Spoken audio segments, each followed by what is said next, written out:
listen to me. Put the cookie down and listen. This summer, we're not just talking, we're training for greatness. Welcome to Entertain This, where the muscles are big and the news is bigger. All summer long, we are crushing your favorites from Predator to Total Recall and hearing the lamentations of bad movies. We've got the trivia to pump you up and the comedy that will make you laugh until you let off some steam, Bennett. It is the summer of Schwarzenegger, and you are coming with me if you want to live. Follow us at @EntertainThis_ on social media for more firepower. Now, get to the podcast. Do it now.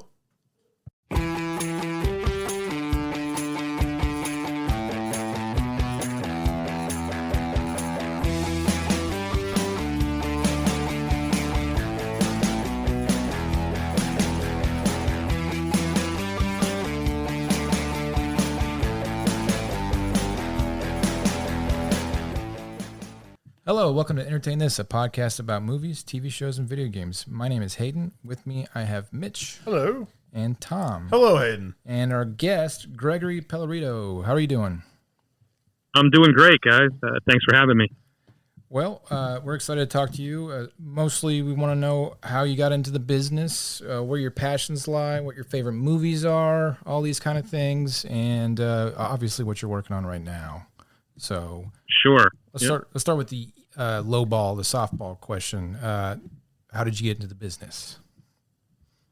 Yeah. So I was an athlete growing up, and I was recruited for colleges for baseball, and I was kind of picking schools based on who was recruiting me. Mm-hmm. And then when it came kind of time to pick a major, I've always loved movies, and I always loved to write. Writing something that kind of always came natural to me growing up. So when I was deciding where I wanted to go, and I mostly was basing it around the recruiting front. But obviously, when I was deciding on a major, it was pretty simple. It wasn't like some big, cataclysmic moment for me. It was like, I love movies. I have always watched them what I noticed, I think in high school, is I watched them from a different standpoint than most people do. Mm-hmm. Like the casual moviegoer. Mm-hmm. I was very interested in the behind the scenes, kind of workings and everything. And like I said, I always loved to write. And so I was like, I think I'll major in film. And so I majored in film in college, and then graduated and started the company, our company Jackpot Pictures, about a month after I graduated, and we're literally right at our 20-year anniversary right now. So it was like June of 2006, I started the company, and we are at June of 2026. Yeah. What college did you go to? Quinnipiac University here in Connecticut. Oh, okay, cool. Is it a pretty substantial film program? Yeah, it's gotten a lot better too. And I know you guys were just talking a little about hockey. We won the hockey national championship 3 years ago. Still really great. Really great. Yeah. Really great. That's what you got to do when you love a sports team. Yeah. Really great hockey program. It's film. The film school has really taken off over the last decade or so, and really exploded. And they offer kind of an MFA now, and everything. When I was there, we didn't have that. But yeah, we had a. Do you keep close ties to the school and get some free labor out of some students? Yeah, so we I love it. Yes. Yeah. When we were making Moments of Youth, which I'll talk about in a second here, we did every production that we do, we offer an internship for college students, and we coordinate it with the school where they get class credit for working on the production. That's right now, we're doing a whole marketing push for the film. So we have about 40 or 50 interns across the country. Wow! But we filmed the movie in Connecticut, so we had, I think, 7 or 8 interns from Quinnipiac who worked on it and got class credit, and some got promoted to full-time crew positions later on in the production. And and then we have some working, other ones, not the ones that worked on the production of the film. We have some working on them from Quinnipiac, working on the marketing side now too. Okay. And this company, because right now I'm looking at your IMDb and I see 5 films. It looks like a short, TV, and Moments of Youth. So is there anything else that you guys have done? Yeah, we've done TV, hidden camera game show, which is going to be coming out soon, called Everyone Has Their Price. Okay. I've written, pretty much. But like it's like Punked, but with like a money component to it. Oh, nice. So yeah, a lot of fun. One guy had to go into a crowded restaurant and only order water for 2 hours straight, no matter what happened. Another guy had to go to a pet shop and go fishing in the fish tank. How much money to do that? The one who did the only guy who was successful was the diner, the water guy, the water one. Yeah, he got $100. I was waiting for it. Was like, $20 is $20. Well, yeah, it was.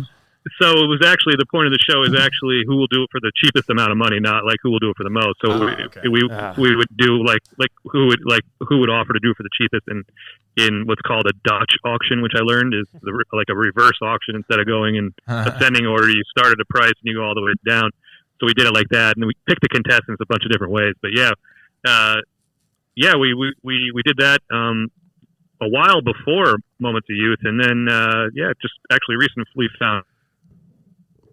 Okay, so it's going to be out in the world, and then I've written a bunch of screenplays, and I've been hired to write a lot of screenplays as well as adapt novels. So there's a lot of stuff on my IMDb, or a lot of things that are not on my IMDb yet, but will be soon. Oh, sweet. What position did you play?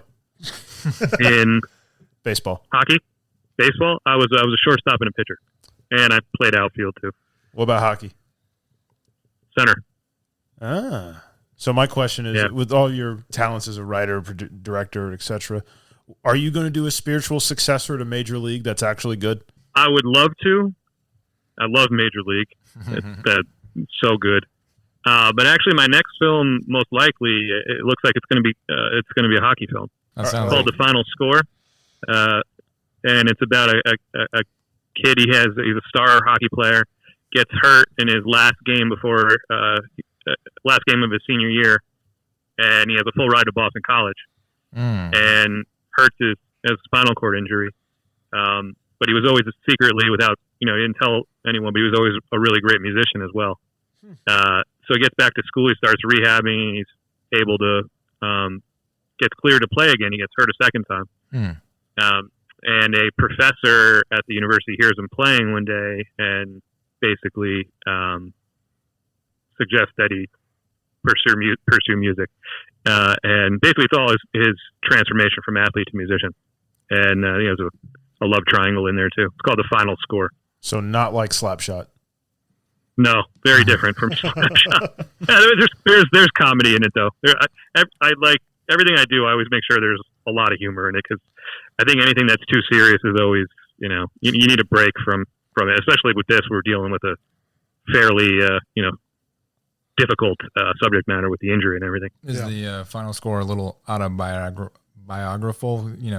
Hockey player that decides to be a film student, or Absolutely, it absolutely is. I got hurt my sophomore year, and my progression to film of everything I've ever written, anything I'll probably ever direct as well. I think this is the one that's the closest to my story.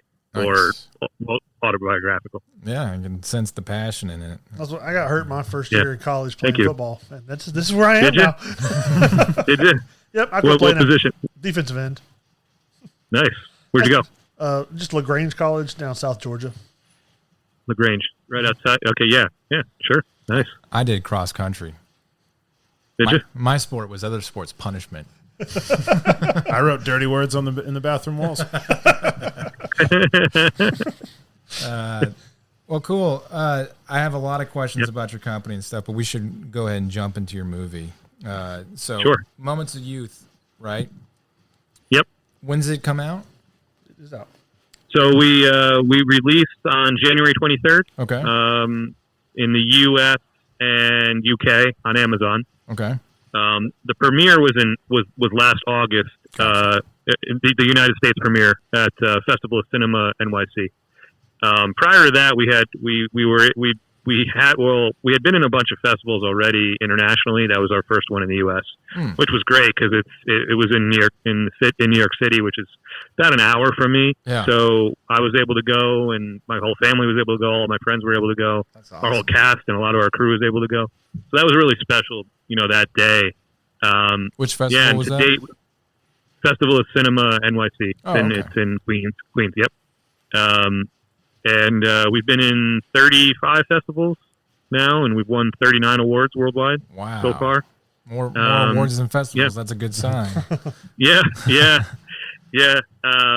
So then we released on Amazon on January 23rd, and then worldwide in March on a bunch of other platforms, and then also on Tubi in March as well. And the success of the streaming, we actually really exciting. We actually really recently got a theatrical release. So that's awesome. we've been in a theater in Oregon. We did a Q&A there afterwards, virtual, and then we have a bunch more lined up. So really excited about that. How did you crowdfund for this movie? Was this self No, all investment. Wow. Is it like just partners? Like, you're the owner of the company? Is there other? Yeah. Okay, so you just have other people that throw some money from the company into it. All started with people we knew and know, and then people of people we know. So it was all funded through people, directly through people we know. Wow. I wish I had some. I wish I had some friends to just give me money to go do stuff. I know Mitch does. I don't have any money at all. I use all my money for this. Well, tell us about the movie. I'm excited to hear about it. Sure. So Moments of Youth takes place the night before a senior class in high school graduates. And this school always has an enormous scavenger hunt the night before graduation. So throughout the course of the night, they do a bunch of really funny and fun and adventurous tasks on the scavenger hunt. And they're all racing against the clock to win this enormous prize.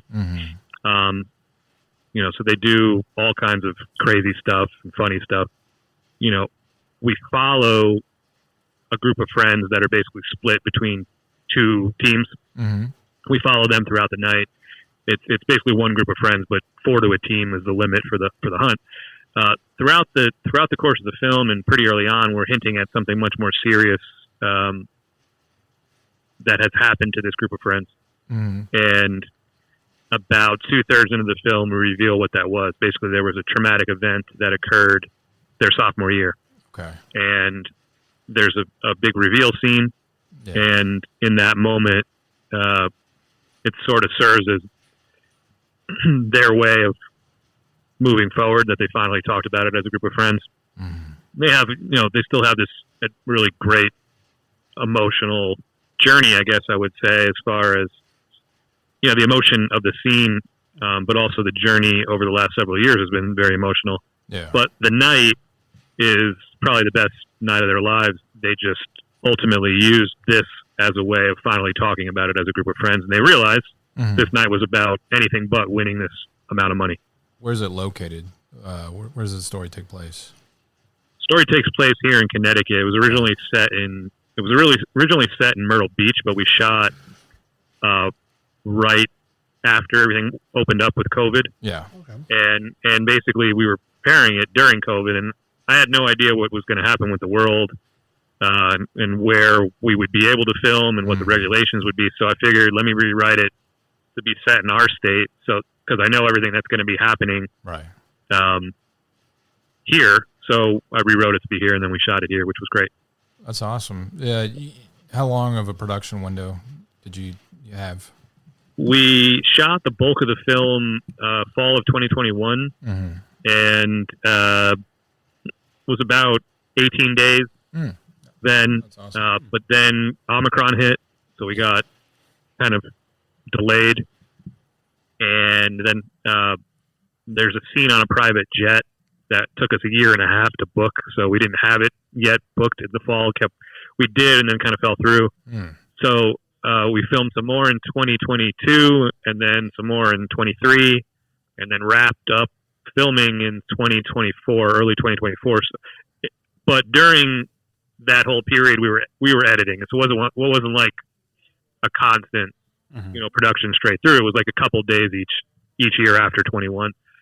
Yeah. Finally finished the edit like at the end of 2024. I mean, is it probably more difficult shooting a movie that the premise is it takes place over one night, but like having to line up shots, as the years go by, where it's like, okay, the sky looked like this when we filmed it. We kind of need to be like this. Yeah. Kind of like, I guess, like what like American Graffiti went through, because it's all in one night. Yeah. Yeah. We've been compared to American Graffiti. We've been kind of compared to Ferris Bueller's Day Off, sort of similar in tone. So the main cast, they were all finished fall of 2022, so it wasn't that far after we filmed the first parts of that. Okay. That was easy.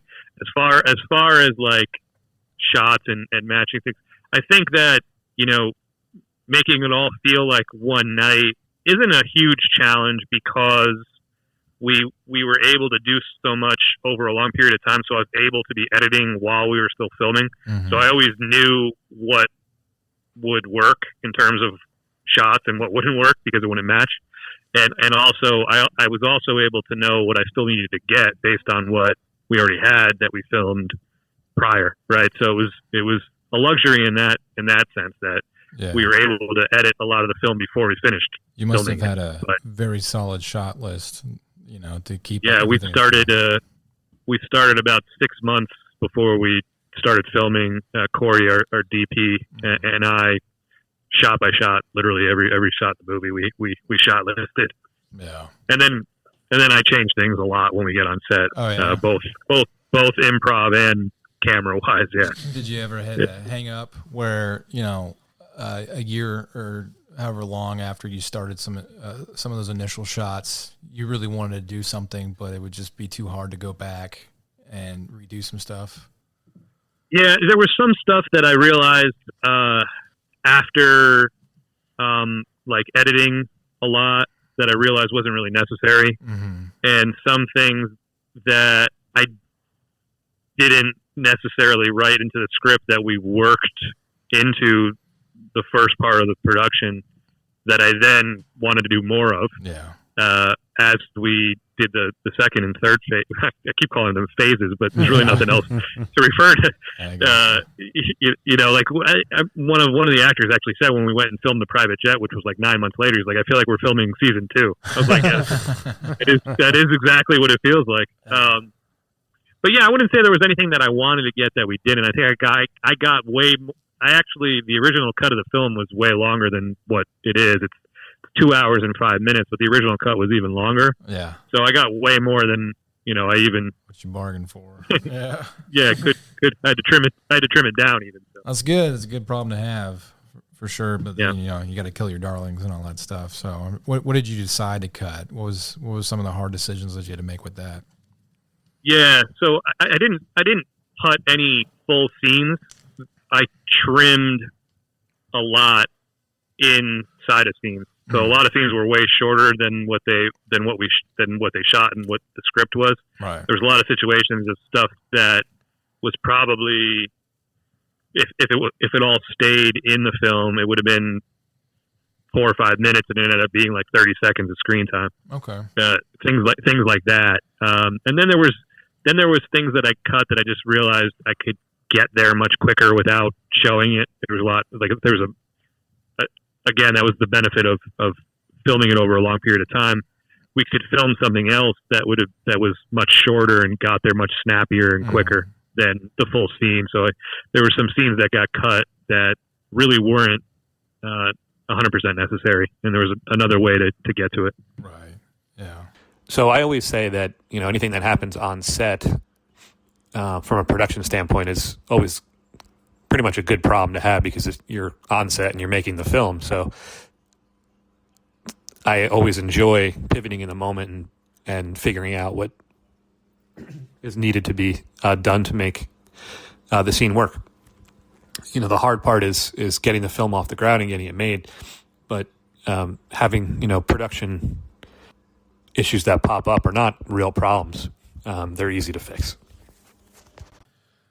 When it comes to some of your characters for the film, especially for like the teachers and the principal and stuff, did you pull off of like experiences with your teachers and principals growing up, or is it just kind of people you wrote in there? Like, did I base the characters on teachers and stuff? Is that what you mean? Yes. Yeah. So there's a football coach who's really funny. He's kind of an amalgam of a lot of coaches that I had or that I know. Mm-hmm. The principal, played by John Farley, who's Chris Farley's brother. Wow. John plays the prince. He's like so funny and really goofy, but also really like charming, and everybody, all the students love him. But he says really funny stuff too. Yeah. All throughout the whole movie. Sherry, I think. Yeah, Sherry. Yeah, Sherry's kind of like the mom to all the kids. She's one of the main characters' moms, but their house is. She's married to the football coach, Coach Papadopoulos, who's played by Gary Pastore. And I love that name. They both have very thick Greek accents. And their house is kind of the house. You guys remember, like growing up, there was always the house that all the friends hung out at, right? Yeah. So, which was my house. And that's the house. So they're kind of like the parents to all. Like, I mean, they all have parents of their own, obviously, but as far as the film and from a character standpoint, they're kind of Sherry's kind of the mom to all the friends. Okay. And their house is the one that everybody shows up at. So yeah, I think a lot. No one's really like 100% based on anybody particular.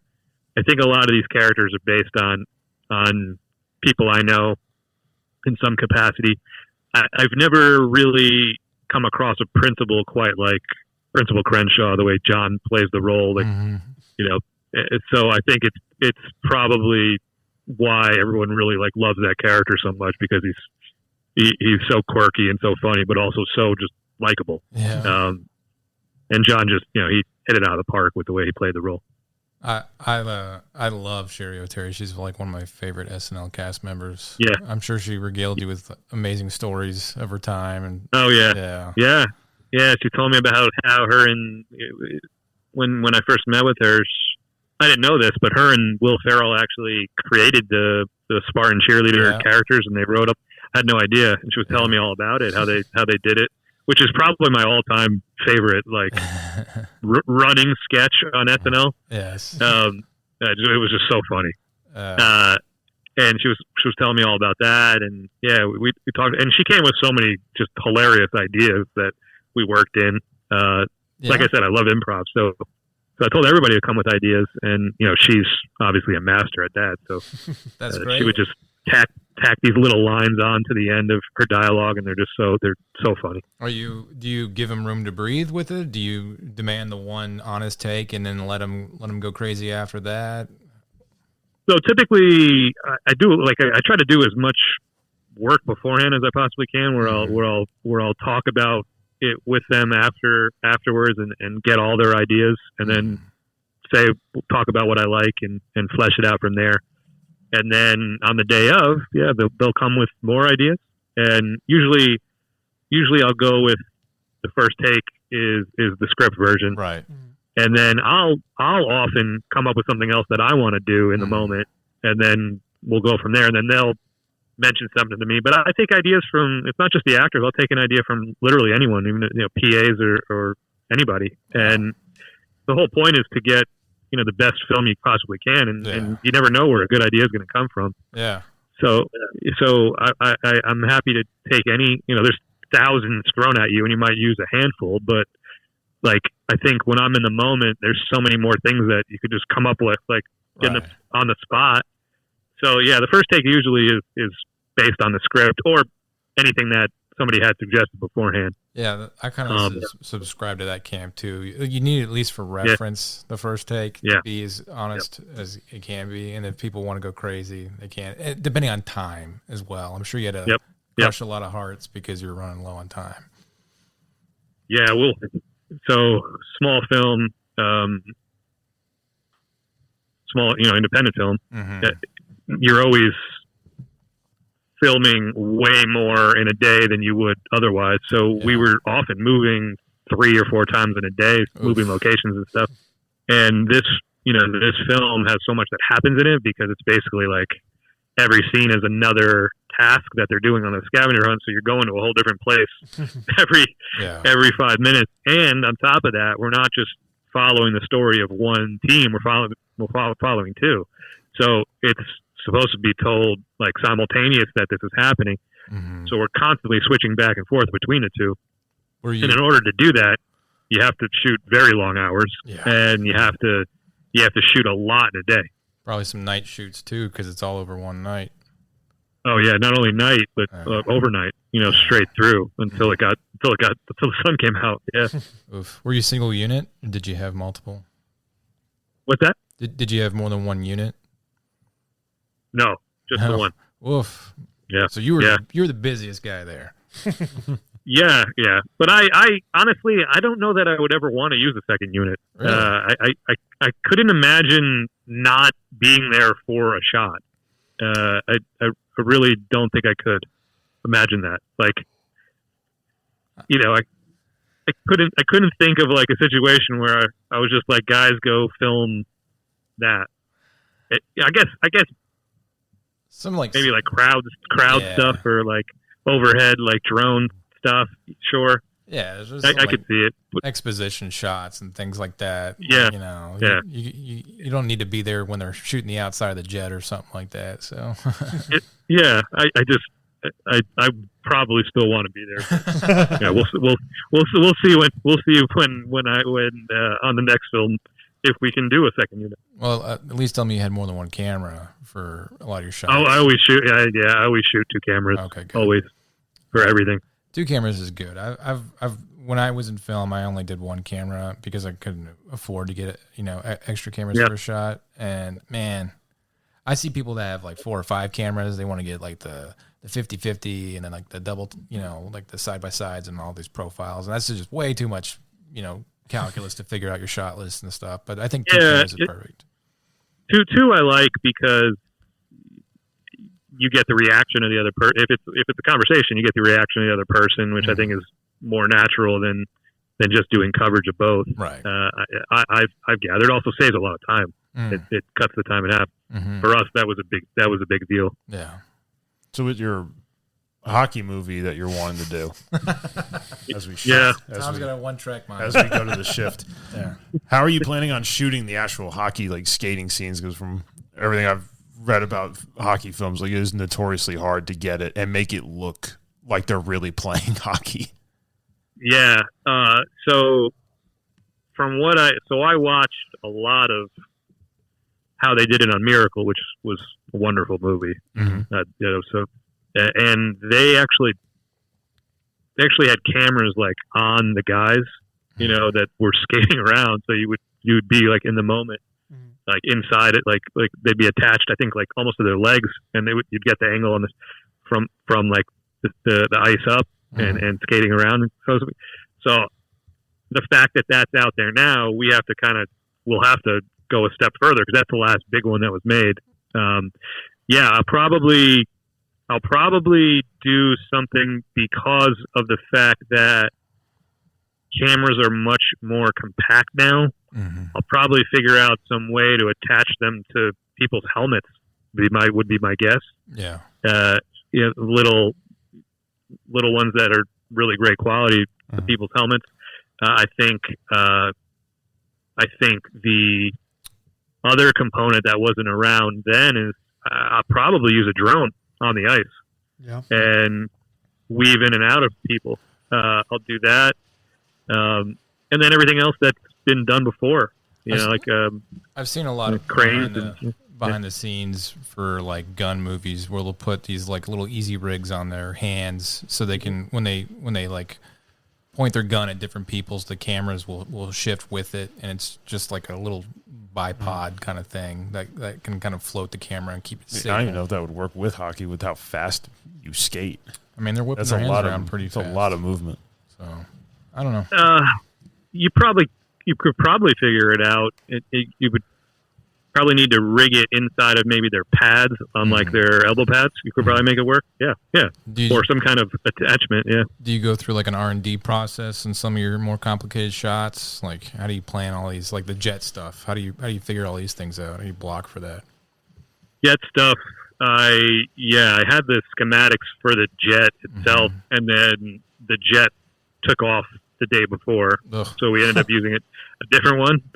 But this jet was nicer than the one we were going to use. So it worked out. I think, inside of a jet was kind of easy because there's only so much you could do. There's not a lot of room. It was fairly compact. The cameras had to be kind of locked down on tripods, and it was just sort of like getting mid shots and close ups of everyone. It wasn't too complex.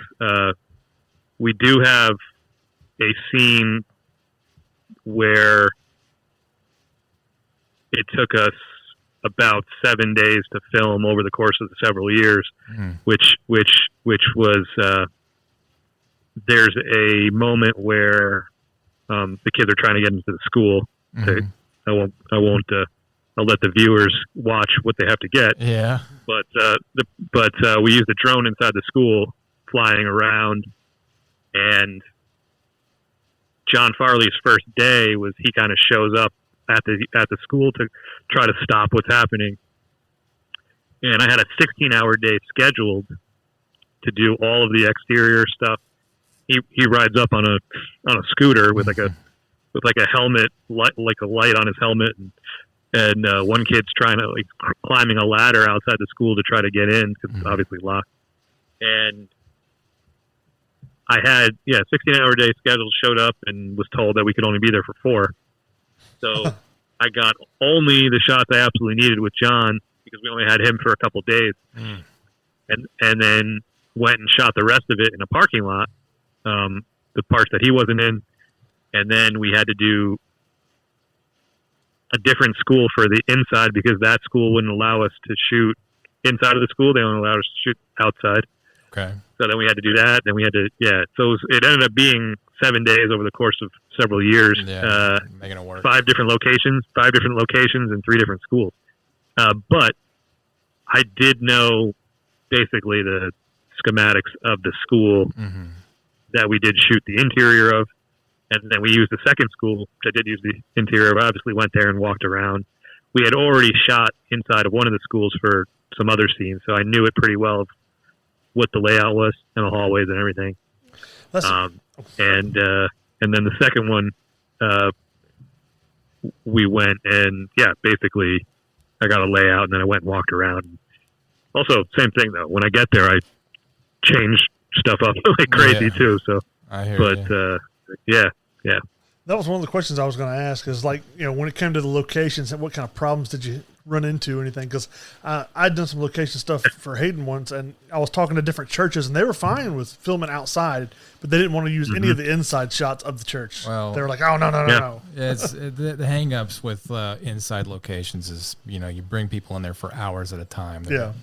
Historically, places have been trashed before, so you got to be kind of like the set Nazi and make sure that all the spikes are the tape on the ground's picked up, everything's just as you left it, as you saw it. So like I thought we would get a lot of it would be very easy to film like interior houses of people we knew, and that ended up not happening. We ended up having to rent Airbnbs just to film like the interior stuff. So that was stuff that we definitely didn't budget for or schedule for. So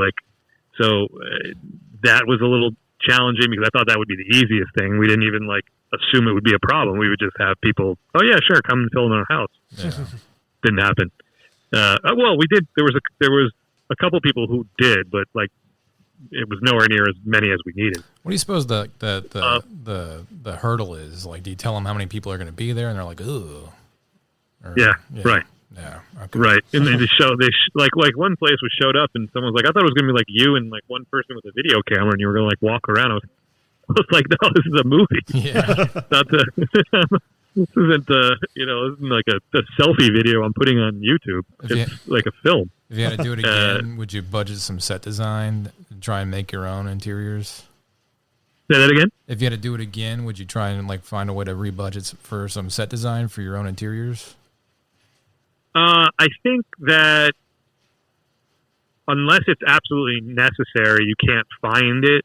Mm-hmm. I'd probably always prefer a practical location. Okay. Because it just looks more real, I think, and feels more real. Yeah. But anything that's like specific, like I think building an interior or a private jet is probably a lot simpler than booking one. Probably, for example. It sounds like it. Yeah.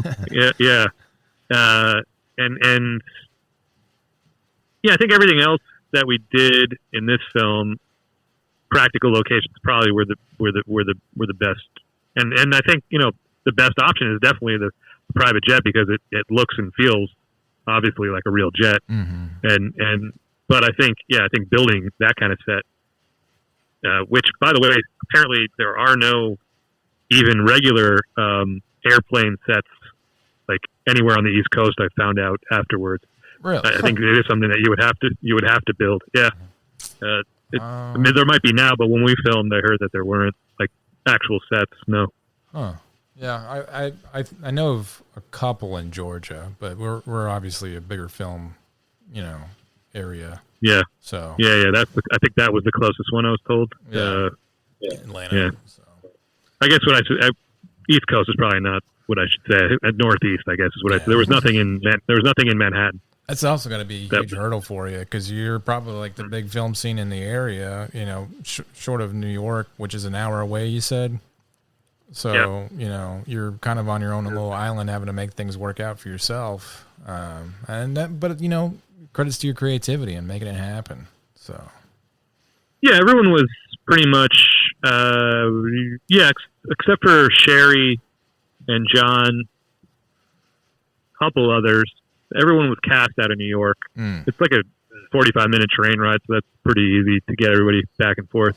The crew, some were from Connecticut, and everybody, same thing. Everybody was pretty much from New York. It wasn't difficult on that front. It because we made a point to cast locally, and like I said, it's a pretty easy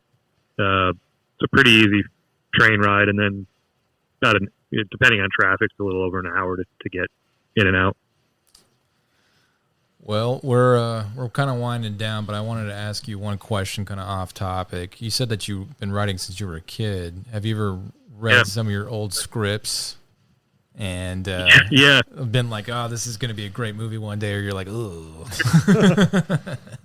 Yeah. So I've rewritten everything so much. Yeah. But every time I go back to one, I'm like, yeah, it's changing. I'm changing that. I'm changing that. I'm changing that. They're so different from what they were like when I first wrote them. And then I look at like the first draft, I was like, this is like not even the same movie anymore. Yeah. Like so many different things are happening. And at least you have the patience to go back and work it. I some of the stuff that I've done, I'm like, nah, I'm just scrapping. I'm not even something new. Let's just start over. So, yeah. I think when the general premise is there, you can always kind of work around that. It's the general storyline. Like the final score was the first script I ever wrote, and it was my senior thesis. But obviously, if I went back and read those pages now, compared to what the story is, I mean, it's like the way that I laid it out for you guys is what the plot is was always the plot, but everything else probably I would say is probably entirely different. Probably not like there's probably like 5 same lines of dialogue from what it was. That's wild. Gone through so many different iterations, but the general premise is the same. It was a hockey player got hurt, was always a great musician, and it's kind of his progression to musician. Why have you been waiting so long to pull a trigger on this? On making that one? Mm-hmm.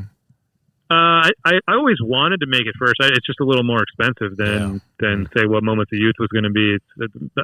Everything else is not difficult to shoot, but you can't and I would definitely not want to because I love hockey. I would definitely not want the hockey to look cheap, Right. like it was cheaply done. Like it was cheaply done. Put dudes I'd on want it to look very.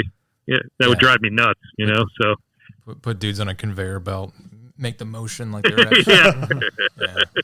Or like the like zoom in really close on the little stick figure, like the almost like foosball table with the hockey guys. yeah. Oh, like the little magnet one.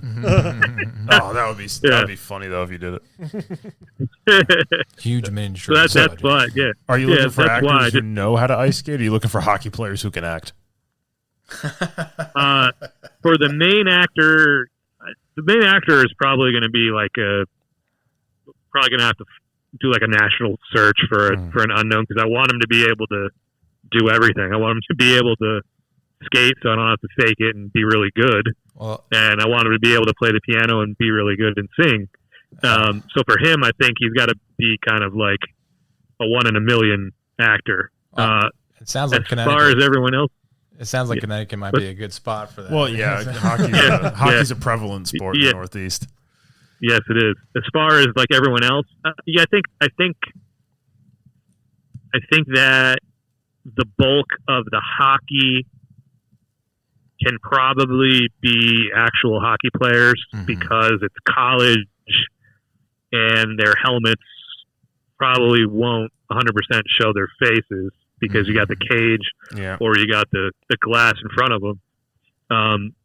Except for the main characters, those guys, hopefully the main character himself and then maybe 2 other ones, ideally be the same position, are actors who are also good at hockey. I guess that would be the goal. And then everyone else, like you asked, I think they could probably be hockey players, like essentially extras in a way, because they're not going to be really. It can't be too obvious. Like the main character's got this pretty, flawless face, and everybody else is missing teeth. Noses are going in 3 different directions. One guy's been hit so many times in the face, his face just looks blurry. Like Adam Graves from the Rangers. he just perpetually out of focus. So, wow. We're winding down. Before we kind of wrap things up, you got your movie, which Moments of Youth on Tubi, and you said Amazon as well. Yeah, Tubi in the U.S., Canada, and Australia, and Amazon it's the U.S. and the U.K. and then worldwide on Plex. And is there any other movies or anything that you want to plug that's coming out? Yeah, everyone has their price. I can't really announce it just yet because we're still finalizing the terms and everything, but it will be out pretty soon. So follow me on Instagram and I'll be making the announcement, everyone. Yeah, we'll have you back. Soon. And we'll talk about that too. And you can play a prank on us or whatever. Thanks. So you can come. We'll have you back for the Stanley Cup Finals next year. I would love to. I was going to say, Hayden found out that just a little bit of inebriation and $20, I'll yell out at people all the time. Yeah, I'm a pretty easy sell. I'm a pretty easy sell.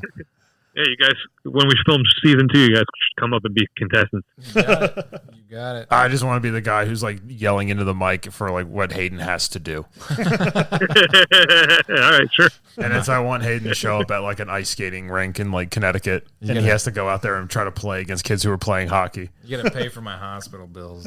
Nah, there's insurance. There's insurance.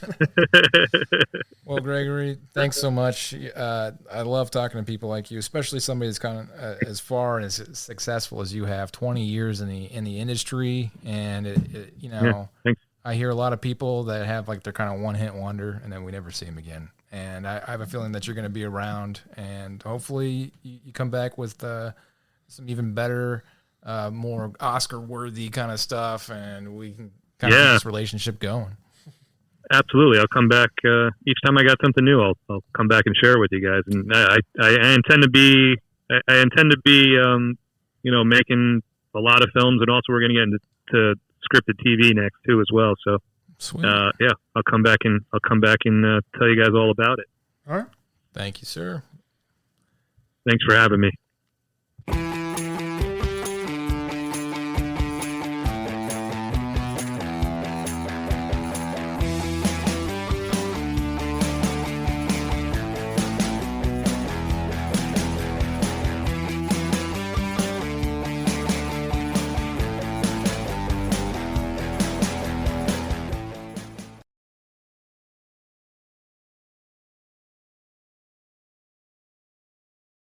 Congratulations.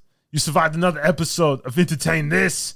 You have the strength of a barbarian and the patience of a kindergarten cop. If you want to see more action, go to your apps and give us a 5-star review.